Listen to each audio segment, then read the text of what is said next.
Students, কেমন আছে সবাই? আশা করি লকডাউনের মধ্যে করোনা ভাইরাসের প্যানিকের মধ্যে সবাই বাসায় লেখাপড়া করছে আশা করি। তো আজকে আমরা ক্লাস 8-এর ইংলিশ সেকেন্ড পেপারে ভয়েস চ্যাপ্টার নিয়ে আলোচনা করবো। দেখো, ভয়েসটা তোমরা ক্লাস 6 থেকে মোটামুটি করে এসছো, তারপর দেখা যাচ্ছে যে ভয়েস টেন্সগুলোতে কিছু প্রবলেম থেকে যায়। Active to passive, passive to active করতে গিয়ে বিভিন্ন ধরনের ভুল হয়, সেই ভুলগুলো আজকে দেখবে। আর ওভারঅল আমরা ভয়েসটার দুটা ক্লাসে টোটাল ভয়েসটা শেষ করার চেষ্টা করবো। এখন আমরা একটা starting serial by step tense by টেন্সে করার চেষ্টা করি, তাহলে যার যেখানে উইকনেস আছে উইকনেসগুলো তোমরা আলটিমেটলি বুঝতে পারবে। আর যেন ভয়েসটা ভুল না হয়, কারণ এটা আমাদের 8, 9, 10 পর্যন্ত এটাকে আমরা মানে পরীক্ষায় কোশ্চেন সেট করি, তাই জন্য ভয়েসটাকে খুব ভালোভাবে মনোযোগ দিয়ে করতে হবে। দেখো, ভয়েস চেঞ্জ করতে গিয়ে প্রথমে দেখবে ভয়েস কত প্রকার। দেখো, ভয়েসটা 2 প্রকার। নাম্বার 1 হচ্ছে অ্যাক্টিভ। অ্যাক্টিভের বাংলা হচ্ছে কর্তৃবাচ্য। আর নাম্বার 2 প্যাসিভ, এটা হলো কর্মবাচ্য। আচ্ছা, এখন কর্তৃবাচ্য ও কর্মবাচ্য বলতে আমরা আসলে কি বুঝি? কর্তৃবাচ্য ও কর্মবাচ্য বলতে বোঝায় আসলে অ্যাক্টিভ যে লাইনটিকে আমরা বলছি, ওই অ্যাক্টিভ লাইনের বাক্যটি বা ওই বাক্যটিতে সাবজেক্ট তোমার সামনে বসে সেখানে সক্রিয় থাকবে। আর প্যাসিভ লাইনটিতে, প্যাসিভ যে বাক্যটি বলছি, সেখানে অবজেক্ট বা কর্ম সক্রিয় থাকবে। তো অ্যাক্টিভ লাইনটিতে কর্তা সক্রিয় থাকবে এবং প্যাসিভ লাইনটিতে কর্ম সক্রিয় থাকবে। তার মানে সক্রিয় থাকা বলতে এই অ্যাক্টিভ লাইনে কর্তা প্রথমে বসবে আর প্যাসিভ লাইনে কর্ম প্রথমে বসবে, দ্যাট ইজ অবজেক্ট। আর কর্তৃ বা কর্তা বলতে যেটা বলে সেটা সাবজেক্ট। তো বুঝা গেল, অ্যাক্টিভে কর্তা সক্রিয় থাকবে আর প্যাসিভে কর্ম সক্রিয় থাকবে। এবার দেখো, দুটো সিম্পল উদাহরণ দিয়ে আমি এটা বুঝাচ্ছি। দেখো, অ্যাক্টিভ যেমন ধরো উই ড্রিঙ্ক ওয়াটার, আর এখানে তিনটা দিচ্ছে আইডেন্টিফাই করবে, সাবজেক্ট, ভার্ব এন্ড অবজেক্ট। কেমন? তো এটাকে যদি আমরা প্যাসিভ নিই, তাহলে দেখো এই সাবজেক্ট উই, আর ওদিকে একই লাইনে অবজেক্ট ওয়াটার। তো ওয়াটারকে আমরা এখানে সাবজেক্ট করব ওয়াটার। আর টেন্স দেখতে হবে অক্সিলিয়ারি ভার্ব। টেন্স কি আছে? প্রেজেন্ট ইনডিফিনিট টেন্স ইজ দিতে হবে ওয়াটার ইজ। আর মেইন ভার্বের first participle PP, drunk by us. এবার দেখো, এই উই সাবজেক্টটা এই লাইনে সক্রিয় থাকে, অ্যাক্টিভ ভয়েস। আর অবজেক্টটা এখানে সক্রিয়, ওয়াটারটা এখানে সক্রিয়। ওকে, তাই এটা প্যাসিভ ভয়েস। আর ওটা ওয়াটারটা অবজেক্ট থেকে সাবজেক্ট হয়ে তখন সক্রিয় হবে। এটা হলো মোটামুটি একটা কনসেপ্ট ভয়েসের। এবার দেখো, আমরা অ্যাসার্টিভ সেন্টেন্সগুলো করি অ্যাকর্ডিং টু টেন্স।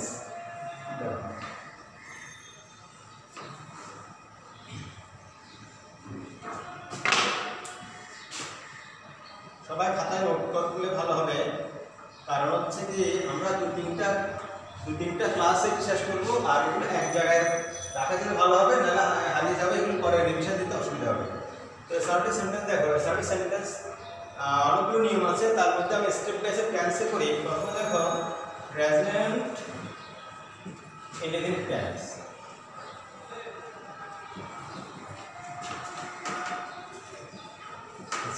এই টেন্সে যে একটু বেসিকগুলো হবে তার কিছু এক্সাম্পল দেখো। সংক্ষেপে এই লিখে অ্যাক্টিভকে।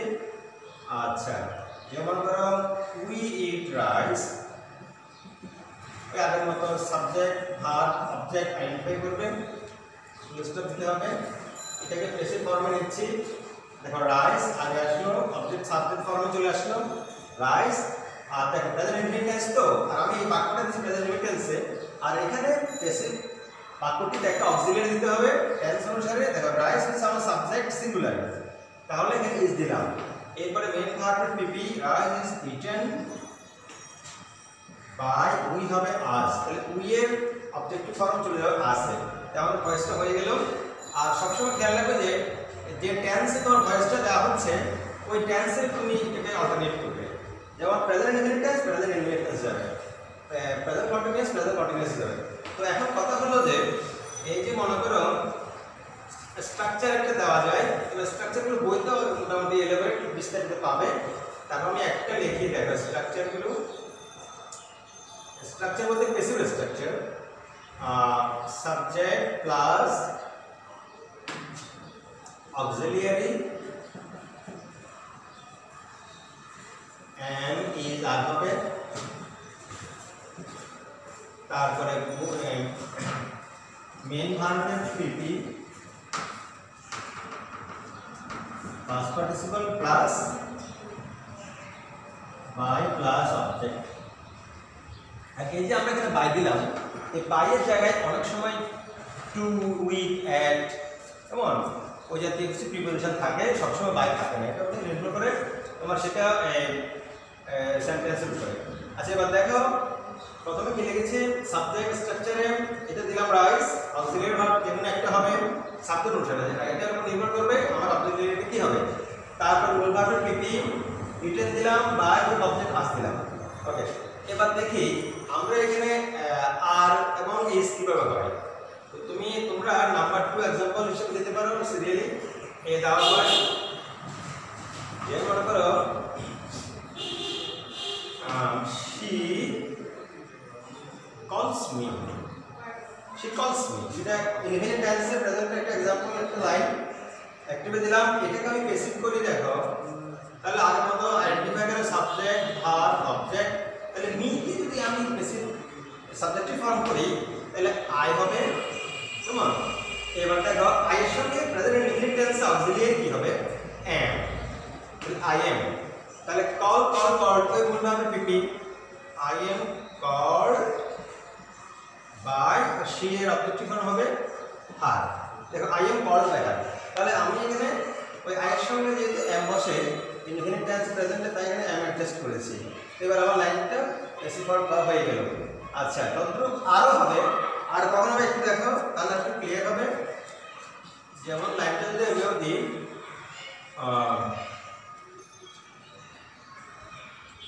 I invite you, okay this is the active line. একটা एग्जांपल দিলাম, এটাকে প্যাসিভ ফর্মে নিয়ে যাচ্ছি।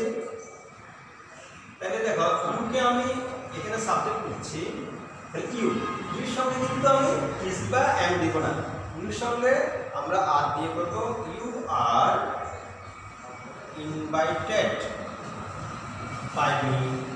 ওকে, তাহলে ইউ আর আমরা সেটাকে অক্সিলিয়ারি দিলাম। তাহলে ক্লিয়ার মোটামুটি সবসময় সাবজেক্টের সঙ্গে অক্সিলিয়ারি দিবে, সাবজেক্টের সঙ্গে অক্সিলিয়ারি দিবে সঠিকভাবে। ওকে, না হলে তোমার ভয়েসটাই ভুল হবে। তো এটা যারা অ্যাডজাস্ট করতে পারবে না তারা মোটামুটি ভয়েসটা ওখানে ভুল হয়, প্রথমেইভাবে ভুল হয়ে যাবে। আচ্ছা এবার দেখো প্রেজেন্ট ইনফিনিট টেন্স আমরা করলাম, এবার আমরা যাচ্ছি প্রেজেন্ট কন্টিনিউয়াস টেন্সে।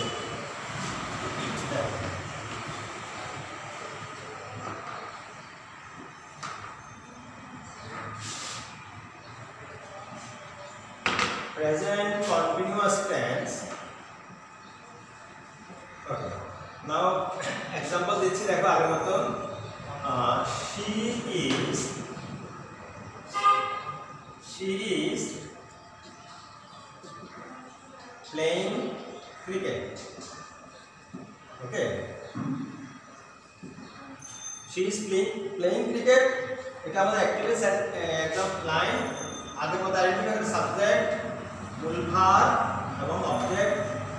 তাহলে দেখো এখানে আগের মতোই অবজেক্ট সাথে ট্রান্সফার হবে, অল্টারনেট হবে, কিন্তু একটা পরিবর্তন হবে। দেখো এখানে আইএনজি দেওয়া আছে অ্যাজ এ কন্টিনিউয়াস টেন্সের एग्जांपल হিসেবে। আইএনজি এর নতুন একটা ওয়ার্ড দিবে, সে হচ্ছে বিং। আগে আমি एग्जांपल লিখি, তারপর স্ট্রাকচার দিয়ে দেব। তাহলে দেখো ক্রিকেটকে আগে আনি, ক্রিকেট। দেখো সাবজেক্ট ক্রিকেট সিঙ্গুলার বিং, তাহলে ক্রিকেট ইজ। আর এখানে আইএনজি না, এখানে বিংটা এখানে যুক্ত করো, আর মূল ভার্ব পিপি বাই সি হবে হার। ওকে, তাহলে এটা স্ট্রাকচার হবে, শুধু একটা দিলে অ্যাড হবে, আর একটা তুলনা পার্থক্য হলো এই বিং যুক্ত হবে। স্ট্রাকচার দেখো একটু, সাবজেক্ট যোগ auxiliary verb am is are plus being. এই বিংটা যদি দিতে হবে কন্টিনিউয়াস ফর্মের জন্য, এরপর মূল ভাগটা পিপি দিতে হবে। মূল ভাগ যেটাই থাকে ওটার পিপি যোগ বাই প্রিপোজিশন যোগ অবজেক্ট। আচ্ছা দেখো তো এই এটা হলো স্ট্রাকচার। এই স্ট্রাকচার আমরা আরো একটা যেটা করতে পারি, নাম্বার 2টা দেখাই। আচ্ছা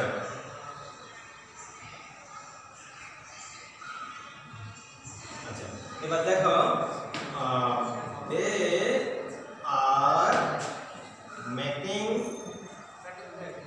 they are making some kites।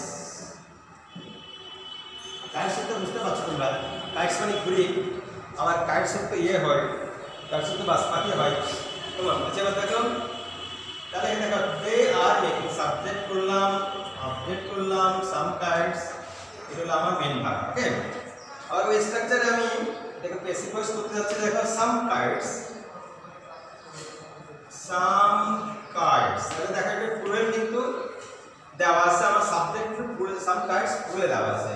তাহলে তুমি এখানে ইজ দিলে হবে না, সাম কাইটস আর, ঠিক আছে। আর দিলাম অক্সিলিয়ারি ভার্ব, আর দিলাম, এরপরে বিং দিলাম, আর যেহেতু আমার আইএনজি দেওয়া আছে কোশ্চেনে, অ্যাক্টিভে সাম কাইটস আর বিং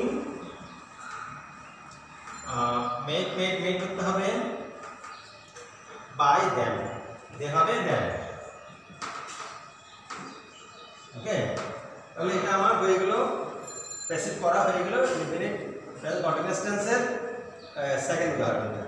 ঠিক আছে, এইভাবে তোমরা আরো করে নিতে পারবে, আমি দুইটাই দেখাই। আচ্ছা এবার আমরা চলে যাচ্ছি প্রেজেন্ট পারফেক্ট টেন্স। এটা একটু গুরুত্বপূর্ণ। দেখো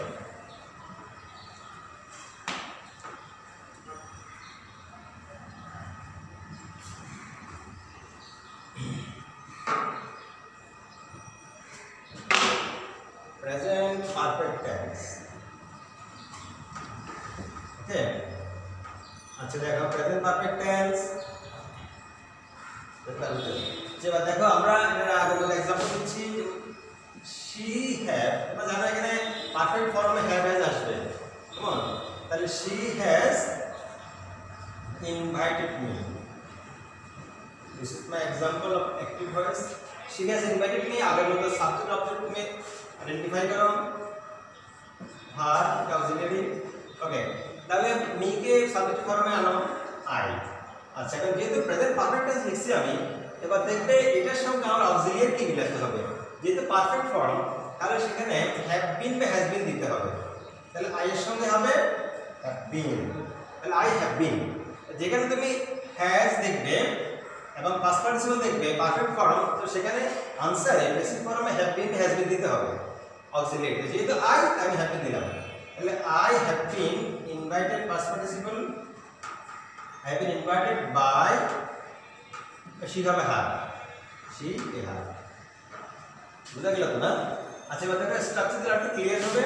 সাবজেক্ট দিলাম প্লাস অক্সিলিয়ারি ব্র্যাকেটে have been or has been plus মূল ভার্বের পিপি থাকবে, ইনভাইটেড করলাম, ভার্ব এর পিপি যোগ বাই যোগ অবজেক্ট। ওকে, এবার নেক্সট একটা एग्जांपल দেখো একটু ক্লিয়ার হবে। দেখো দে gave her a book। আচ্ছা এবার দেখো দে GB, they gave her a book।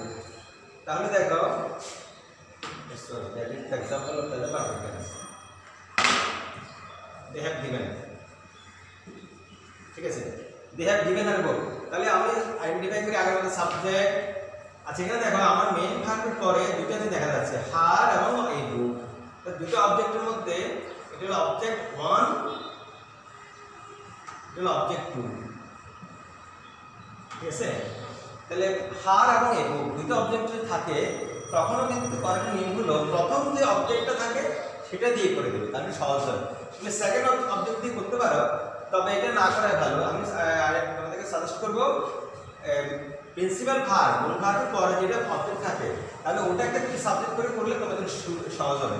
তাহলে এটাকে আমরা করি, তাহলে হারকে সি করো, আর সির সঙ্গে এই যে অবজেক্ট হ্যাপি হ্যাজ বিন থেকে আমরা কি দিব, হ্যাজ বিন দিব। তাহলে she has been given, the mূল ভার্ব পিপি আসবে এখানে, given a book by them. ওকে, তাহলে দেখো আমি স্ট্রাকচার যেভাবে লিখেছিলাম, সাবজেক্ট দিলাম, অক্সিলিয়ারি হ্যাজ বিন থেকে একটা, সি এর সঙ্গে হ্যাজ বিন দিলাম, মূল ভার্ব পিপি, given দিলাম, আর অবজেক্ট বসালাম, বাই দ্য অবজেক্ট। এগুলো প্রেজেন্ট পারফেক্ট টেন্সের সেকেন্ড উদাহরণ অ্যাক্টিভ টু প্যাসিভ। বুঝা গেল তো না, আশা করি? আচ্ছা, তো স্ট্রাকচারের সঙ্গে এটা মিলাবে এবং এই মিলায় যদি বোঝা যায় তাহলে অনেকগুলো উদাহরণ তোমরা আরো করতে পারবে। আচ্ছা, এবার দেখো present perfect continuous tense. Step by step করলে এগুলো একটু ক্লিয়ারলি বোঝা যায়। আচ্ছা, এরপরে দেখি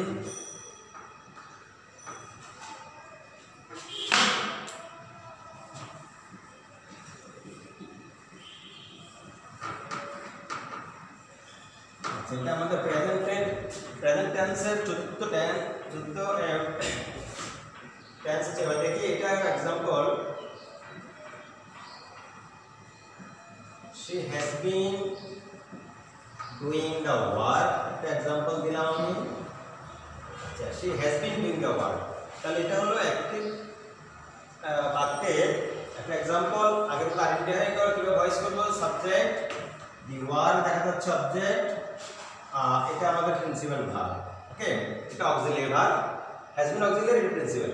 তাহলে আমরা এটাকে ভয়েস করি, তাহলে আগের মতো আমরা চেঞ্জ করি, দ্য ওয়ার্ককে আগে সাবজেক্ট বানাই, দ্য ওয়ার্ক। যেবার দেখো দ্য ওয়ার্ক সিঙ্গুলার নাকি প্লুরাল, তো সিঙ্গুলার হলে ওই আগের মতো হ্যাজ বিন, প্লুরাল হলে হ্যাভ বিন। তাহলে দ্য ওয়ার্ক হ্যাজ বিন। আবার দেখো এখানে কন্টিনিউয়াস ফর্ম একটা আছে আইএনজি, তাহলে হ্যাজ বিন বিং যুক্ত হবে। আচ্ছা, মূল ভার্ব ডু এর পাস্ট পার্টিসিপল, ডান বাই কি হবে, হার। ওকে, তাহলে বোঝা গেল হ্যাজ বিন বসলো আর বিং বসলো এর জন্য মূল ভার্বের পিপি বা যে অবজেক্ট শি হার। ওকে, তাহলে স্ট্রাকচার দেখতে পারো, সাবজেক্ট বসালাম, जो ऑक्सिलियरी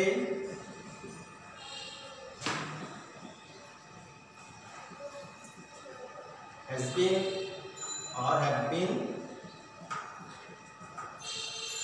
okay, এরপর being দিতে হবে, যেহেতু কন্টিনিউয়াস ফর্ম আছে, जो মূল ভার্বের পিপি,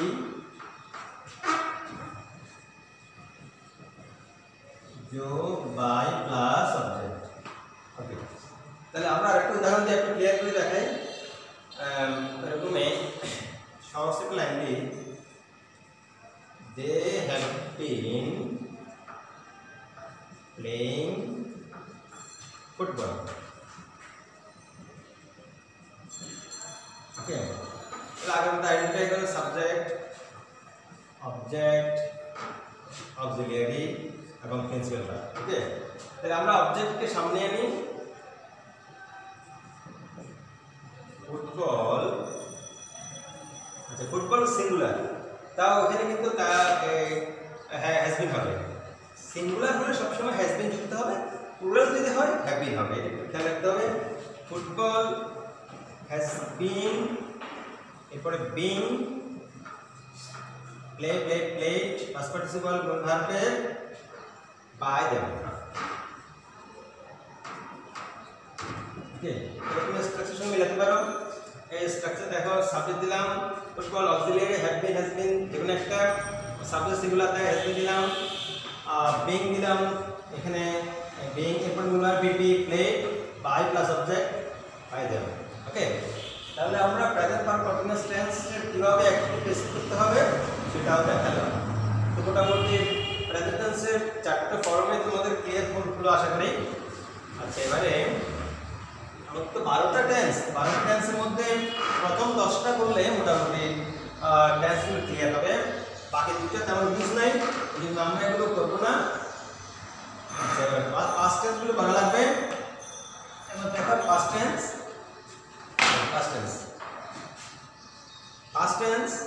একটু করে দেখাই। পাস্ট টেন্স একটু করে দেখো। আমরা পরবর্তী ক্লাসে আরো 2-3টা ক্লাস লাগবে, আমি বলেছি প্রথমে, কারণ ভয়েসটা এত বিশাল চ্যাপ্টারতে একদিনে হয় না আসলে।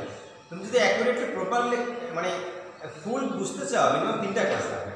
ওকে, এবার দেখো পাস্ট টেন্সের ফার্স্ট ইনডিফিনিট দেখো।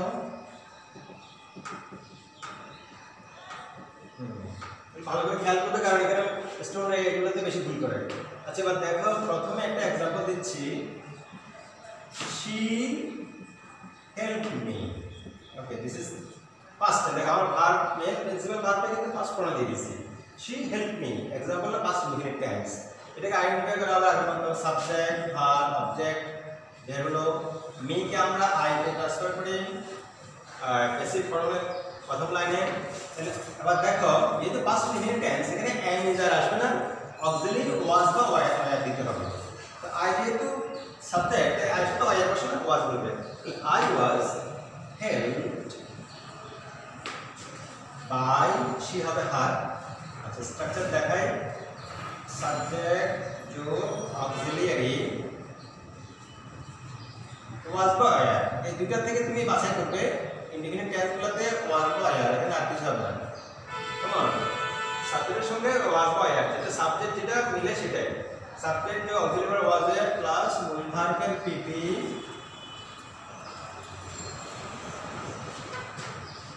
যোগ বাই প্লাস সাবজেক্ট। আমরা আরেকটা এক্সাম্পল দিলে এটা ক্লিয়ার। দেখো তো আরেকটা এক্সাম্পল দিয়ে দেখছি আমি।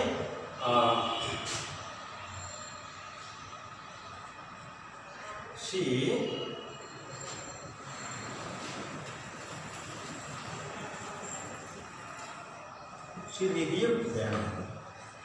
rebuked মানে কাউকে বকাঝকা করা, এরকম কিছু। তাহলে she rebuked them। তাহলে একটা एग्जांपल দিলাম, তাও পাস্ট ইনডিফিনিট টেন্স। দেখো rebuked পাস্ট ফর্মে আছে, আইডেন্টিফাই করো সাবজেক্ট, ভার্ব, অবজেক্ট। ওকে, them কে আমরা সাবজেক্ট ফর্মে আনি দে। আচ্ছা, এবার আমি দিলাম দে। দে তে সিঙ্গুলার নয়, প্লুরাল। তাহলে প্লুরাল হলে আয়ার তোমাকে দিতে হবে আয়ার। তাহলে দে আয়ার rebuked, they are rebuked by, she হবে হার। ওকে, তাহলে দেখো আমি স্ট্রাকচার মিলাই। সাবজেক্ট দিলাম অক্সিলিয়ারি ওয়াজ থেকে, এখানে ওয়ার যেহেতু সাবজেক্ট আমার দে, তাই ওয়ার দিলাম। মূল ভার্ব পিপি, রিবিউকড উইথ ভার্ব। এরপরে দেখো বাই প্লাস অবজেক্ট, she হার। ওকে, তাহলে মোটামুটি পাস্ট ইনডিফিনিট টেন্সটা ক্লিয়ার। তো তোমাদের মেইন কাজ হলো সাবজেক্টের সঙ্গে অক্সিলিয়ারিটা মিলানো। এতটুকু যদি মিলানো যায় তাহলে ভয়েসের পরের অংশ ভুল হয় না। তো এটাই অক্সিলিয়ারি মিলানো না লাগতে পারার কারণে মূলত বেশিরভাগ স্টুডেন্টের ভয়েসগুলো ভুল হয়। ওকে, তো ঠিক আছে, আজকে আমরা এতটুকুই রাখি।